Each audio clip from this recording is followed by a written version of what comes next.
A mente que está impondo suas mãos no baço não pode ser vacilante, nem alimentar desejos fortes que a moral contradiga. Essa glândula é tão importante na vida da criatura que os ocultistas do passado supunham que para cada órgão desse tinha um anjo vigilante, dada a riqueza dos seus celeiros. O baço é muito afetado pelos pensamentos inferiores das criaturas. O médium passista deve se precaver, procurar educar-se na caridade em toda a sua ação benfeitora. Meus filhos, quero vos dizer mais acerca dessa rede de pontos sensíveis que se entrelaçam no corpo em favor do espírito encarnado. A glândula interna que devemos abordar agora é o timo, onde o amarelo brilhante tem grande intensidade. Ela é a glândula dos desejos, de maneira que, educada à luz do Cristo, poderá elevar a criatura como sendo um sol, mas se descuidar com seus pensamentos, o campo de interesse próprio se avolumará em uma segregação inferior, onde o hormônio é somente o corpo material que por ele viaje em forças destrutivas para a própria consciência. Uma coisa interessante que você estava falando e eu comecei a pensar, ver como as coisas são bem concatenadas. O timo é uma glândula que ela vai se atrofiando, né? Ela diz aí, é a glândula dos desejos, né? E se você controla, tudo bem. Se você não controla, você se desequilibra, porque os desejos que surgem a partir dali podem ser totalmente desarmônicos. Mas ela está evoluindo, é uma coisa que está perdendo sua função. É mais ou menos a história do siso, né? Que o timo, se perguntar para hoje em dia, para a maioria das pessoas, o que faz o timo? Não sei, o pessoal não sabe nem para que serve, né? E realmente a função dele já não é mais tão valorizada, até na própria medicina. O tímulo tem se tornado praticamente uma amígdala. Para que serve? Para nada. Então arranca e tira fora. Não é bem assim, né? Mas grosseiramente falando. E você vê uma coisa relacionada com o que vai acontecendo com a gente. Então a gente tem glândulas, né? Isso aí ele frisa bem. O nosso sistema endócrino é extremamente relacionado ao mundo espiritual. Todas as glândulas têm alguma forma de ligação e predispõe um tipo de trabalho de secreção não apenas de hormônio, mas de mundo espiritual para o nosso corpo físico. Você vai evoluindo, você vai dominando, entre aspas, né? Que a gente ainda não consegue dominar porcaria nenhuma, mas a gente vai dominando, né, os nossos desejos, as nossas vontades mais bagunçadas. E essas glândulas que serviam para isso, né? Para colocar essa ligação dos desejos com o nosso corpo, ligados ao mundo espiritual, já que a gente vai melhorando essa parte, elas vão evoluindo também. E quem sabe, daqui a um tempo, né, quando os seres que já estiverem mais evoluídos não tem mais timo, porque ele lida com um tipo de sentimento que aqueles espíritos não vão ter mais. Isso são coisas interessantes para a gente pensar e estar sempre tentando fazer essa ligação com as coisas que acontecem, com as grandes novidades que vêm, né, da medicina, da ciência, que vão, entre aspas, matando conhecimentos ou crenças antigas, é porque a nossa evolução já nos está afastando tanto daqueles sentimentos, daquelas vontades, daqueles hábitos e costumes, que o que tinha na gente para lidar com aquilo vai perdendo também a função e tende a desaparecer. Muito interessante, Silvio. Obrigada pela reflexão e informação. Continuando. O terapeuta mediúnico deve movimentar suas mãos vibrando na fraternidade, de modo que a dimensão vibratória higienize a massa glandular de todos os possíveis miasmas negativos que desceram da mente em forma de ódio, inveja e ciúme para o mundo endócrino através do timo. E, no fim, descansar as mãos curadoras na tireoide. Esse centro de energia que segrega substâncias superiores no sangue tem grande influência no cérebro, na urdidura dos pensamentos. Uma tireoide desequilibrada desarruma as ideias e põe o mundo da mente em desordem, capaz até de promover o desinteresse pela vida. Deveis cuidar da tireoide pelos processos espirituais que podem levá-la ao equilíbrio, serenando a própria mente antes em decadência. As mãos do médium devem ser colocadas em cima da tireoide com suavidade, procurando atrair para junto de si os fluidos imponderáveis que se registra após uma oração bem sentida, onde a fé organiza e seleciona todas as qualidades de vida espiritual. Meus filhos, onde a tireoide é bem controlada, a disciplina dos desejos se faz com eficiência e a mente se torna livre no campo do amor mais puro, na elevação que o Cristo espera de nós. Depois que toda essa operação estiver pronta, colocai novamente as mãos na cabeça do paciente, visualizando-as como sendo um terminal a derramar bênçãos dos céus para a paz da criatura em tratamento. O instrutor, a quem ouvíamos extasiados pela facilidade de se expressar, fez outro pequeno intervalo. Sorriu para todos nós como um pai amoroso quando conversa com os filhos e arrematou com interesse. Estimados companheiros em Jesus Cristo, é de nosso grande interesse que possais cooperar com os homens no transe que eles passam no atual estágio da Terra.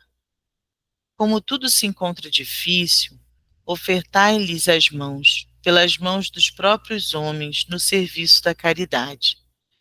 São recursos que Deus nos dá para que possamos servir com mais possibilidades. Usai daquilo que tendes e fazei crescer os tesouros do coração, e ainda mais esse intercâmbio do bem abre caminhos para todos os trabalhadores de todos os planos, para o amanhecer de outras vidas. Não percais as oportunidades, pois elas passam, e passando somente ficará arrependimento, que pode nos castigar a consciência. Vamos nos unir todos em nome do Cristo de Deus, e Ele completará o que faltar com eficiência nos espíritos em ascensão.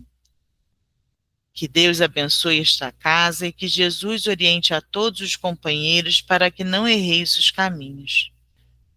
Quando estiverdes em serviço, se precisardes, voltai sempre a este sítio de luz, para que possais recuperar as vossas forças e prosseguirdes no labor da verdade e do bem, que nunca desaparecem. Confiai nas forças espirituais, que elas já se encontram presentes em todas as necessidades de todas as criaturas. É-vos solicitado apenas boa vontade, que aceiteis e vos esforceis para melhorar. Apoderai-vos da educação e não deixeis faltar a disciplina, que o sol divino a qualquer hora nascerá no centro dos corações que conhecem e obedecem ao Senhor. Que a paz seja com todos e que a luz não vos deixe nas trevas. Assim seja. O que aqui escrevemos é uma síntese do que ouvimos do grande mensageiro da verdade, é o que era para ser descrito. Os homens devem também pesquisar os segredos da natureza, que cada um se esforce nesse sentido e será ajudado por mentes sábias capazes de revelar algo para os que trabalham na terra. Disse Jesus, em outras palavras, que quem busca acha e quem pede recebe. O interessante é que ao lado do palco onde estava o paladino da esperança, Estava aparecendo em uma tela como que cinematográfica o corpo humano com as glândulas e sua iluminação específica, segregando hormônios de vários tipos na corrente sanguínea. E as reações estabelecidas no corpo ilustravam a palavra do instrutor espiritual. Não senti o tempo que passou, dado o ambiente de tranquilidade que estávamos desfrutando naquele momento. O céu no teto do salão mudava como que por encanto. Luzes faziam-se e se desfaziam no ambiente. Flores enfeitavam de beleza todo o recinto espiritual. Eu não era capaz de qualificar o perfume, tamanha sua doçura ao bem-estar do meu olfato.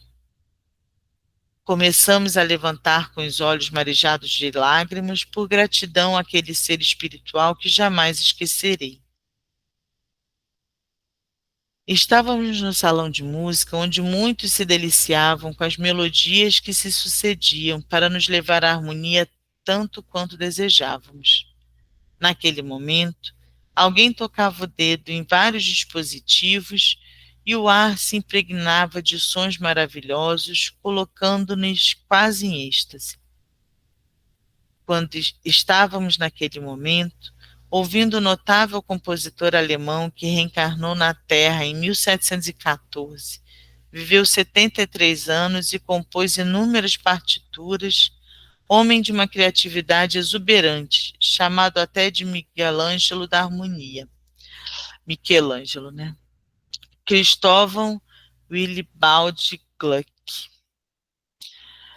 Nós desejávamos vos dizer que a música, sempre que ouvimos aqui, nos mostra muita diferença das que estão registradas nas possibilidades terrenas. As dos planos espirituais são mais aperfeiçoadas. As da Terra são cópias com certas deficiências que os compositores conseguem materializar no mundo, marcando assim um grande esforço. A música para nós serve de alimento, pelo toque de harmonia em nossa mente, e verdadeiramente a harmonia e vida, por estar todo o universo em plena consonância com Deus. A simetria é um segredo da vida. Quando o homem começar a despertar para a ciência espiritual, deverá começar a estudar a harmonia.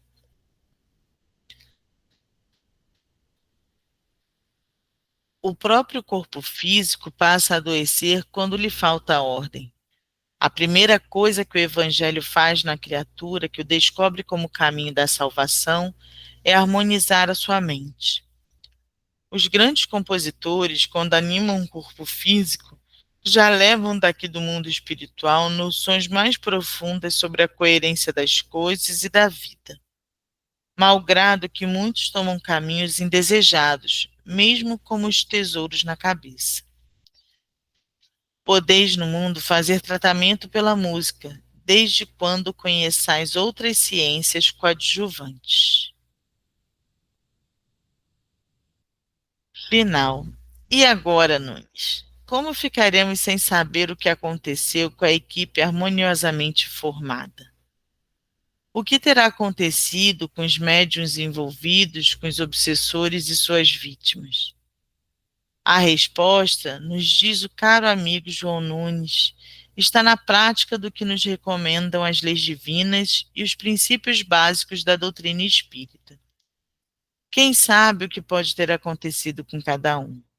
Estude as obras básicas e, no aspecto da mediunidade, busque respostas em O Livro dos Médiuns de Allan Kardec. Quer saber o que teria acontecido? Olhe ao seu redor, acompanhe o noticiário, reflita nos acontecimentos. Imagine o trabalho de nossos 7 heróis desta saga e, ao se recolher ao leito, ore e peça permissão a Jesus para frequentar aulas no plano espiritual, que possam oferecer esclarecimentos e treinamentos para fazer parte de equipes que incansavelmente se distribuem no espaço em busca do trabalho enobrecedor de socorro às vítimas de seus próprios personalismos, mas que, conscientes do equívoco, se dispõem a servir em nome do amor. E assim terminamos. para quem não sabe da história, o médium ele desencarnou no meio do livro, por isso que termina desse jeito. Esse finalzinho não é dele, né? Provavelmente da editora, né? Mas ela fala uma coisa interessante dessa reflexão em tudo que a gente leu, que o Mistagogia é uma continuação do livro que a gente estava lendo antes, né? Que é Viagens Astrais, né? E, e hoje, até antes de começar, né, a Elisa estava contando, né, a percepção dela da similaridade de coisas do nosso dia a dia com coisas que a gente viu retratadas nesses dois livros, principalmente. E é isso mesmo, é a gente entender. É aquela história, né, que se repete muito, né, que todo mundo fala com o maior orgulho, mas que não presta atenção muitas vezes no que está falando. E, e isso eu falo sem nenhum problema. O espírita tem muito isso. Ele adora falar um monte de frases de efeito que você analisa dele e fala, pô, mas não entendeu nada. Tá? É fora da caridade não há salvação, não é fora da igreja, é fora da caridade, mas critica a igreja dos outros. A casa do pai tem muitas moradas, mas critica o caminho que os outros estão seguindo. Então, tem muita coisa que o espírita prega, mas faz igualzinho ao que ele reclama de outras religiões. No fundo, ele não faz. E isso de você pegar esses livros, ter o famoso e real, de fato, olhos de ver e ouvidos de ouvir, é que vai fazer a diferença na humanidade. É a gente não se fechar e, pô, não, eu sou católico, só posso ler a Bíblia. Ah, sou espírita, só posso aprender nos livros espíritas. Ah, eu sou budista, só tenho que ler o que Buda falou. Ah, eu sou muçulmano, só tenho que ler o Corão. Não, é ter a percepção de que as lições vêm por todas as formas. A gente estava conversando, né, também antes, em relação a tudo que eu e eles estavam falando antes da reunião. A gente fala muito daquela coisa, não, abriu uma brecha, o mal ataca. Mas esquece que a reciprocidade também acontece assim. Se você ficar num quarto totalmente fechado, escuro, quanto da janela você precisa abrir para que a luz entre? Não precisa escancarar a janela. Se você abrir um pouquinho, a luz já entra e já ilumina. Só precisa de uma nesguinha ali. É a mesma coisa. Quando a gente dá chance, seja para o bem ou para o mal, para o equilíbrio ou para a desarmonia, as coisas acontecem. E as lições jamais vão vir por um meio só. E já faz muito tempo, isso até antes de voltar para o Rio, já discutia com um grupo de amigos lá em Natal. As lições não têm vindo por formas de religiosidade estabelecida. Ela tem vindo de formas universais por vários meios que a sociedade tem. São filmes que não têm nada a ver com crença, filosofia. São, às vezes, um simples anúncio, uma propaganda. É uma música que toca, de repente tem uma frase no meio que tu para e começa a refletir naquilo, mas olha isso e tal. Então, esse é o sentido que a gente tem que ter. Abandonar o sectarismo social, o sectarismo religioso, o sectarismo de ser de cada um, e entender que nós somos universais e aplicar isso. Está aberto a todo o universo. Isso tem que ser trabalhado com a humanidade toda, com os católicos, com os muçulmanos, com os evangélicos, com os espíritas, com todo mundo. E parar de bater no peito e dizer que Não, eu sou o Consolador prometido. Não sou o Consolador, sou um dos Consoladores prometidos. Porque todo mundo tem a sua contribuição a dar. E se a gente consegue juntar o que cada um está passando, o entendimento é muito maior.